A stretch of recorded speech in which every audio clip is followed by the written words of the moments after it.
বাংলা মাসের প্রতি 13ই জ্যৈষ্ঠ এখানে মেলা হয়ে থাকে আর কি। গণেশ পাগলের সেই ইটাকে কেন্দ্র করে এখানে বড় একটা মেলা হয়ে থাকে। এই চারিপাশ তখন শুকনো থাকে আর এখানে মেলা হয়, ঠিক আছে। এই কদমবাড়ি নিয়ে অনেক ইতিহাস আছে, আমি পুরোপুরি ইতিহাস সবটুকু জানি না, বাট পরবর্তীতে ভিডিওতে আপনাদের ডিটেলসে সবকিছু জানিয়ে দেব।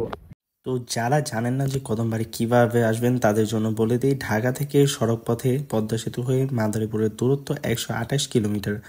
ঢাকা থেকে গাবতলী কিংবা কেরানীগঞ্জের নয়াবাজারের ব্রিজের প্রান্তে সরাসরি মাদারীপুরে যাওয়ার বাস পাওয়া যায়। গাবতলী বাস স্ট্যান্ড থেকে সার্বিক পরিবহন, চন্দ্রা, সোনালী ও সোহেল পরিবহনের বাস মাদারীপুরের উদ্দেশ্যে ছেড়ে যায়। এই বাসগুলোতে আপনাদের জনপ্রতি টিকিট পড়বে 300 থেকে 400 টাকা পর্যন্ত। মাদারীপুর পৌঁছানোর পূর্বেই আপনারা টেকেরহাট বাস স্ট্যান্ডে নেমে সেখান থেকে অটোযোগে সরাসরি চলে যেতে পারেন কদমবাড়িতে। ভাড়া পড়বে জনপ্রতি 40 টাকা। আর কদমবাড়ির যেখানে নামিয়ে দেবে মেন গেট থেকেই সেখানের মন্দিরগুলোর শুরু হয়েছে। শ্রী শ্রী গণেশ পাগল সেবাশ্রম সংঘের এই মেলা উপমহাদেশের অন্যতম বৃহৎ কুম্ভমেলা হিসেবে স্বীকৃত।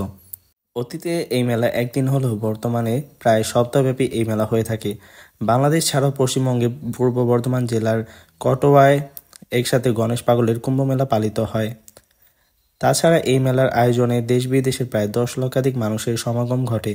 ভারত, নেপাল ও ভুটান থেকেও বহু লোক এই কুম্ভমেলায় অংশ নেয়। এই কদমবাড়িতে চারদিকে ছোট বড় অনেক মন্দির ছড়িয়ে ছিটিয়ে রয়েছে। আপনারা যদি মেন মেলাতে আসতে চান তাহলে অবশ্যই বাংলা মাসের 13 জ্যৈষ্ঠ তারিখে আসতে হবে। আর যদি আপনারা রিল্যাক্সে এই জায়গাটা সম্পূর্ণ ঘুরে দেখতে চান তাহলে আপনারা যে কোনো সময় চলে আসতে পারেন এই জায়গাটায়।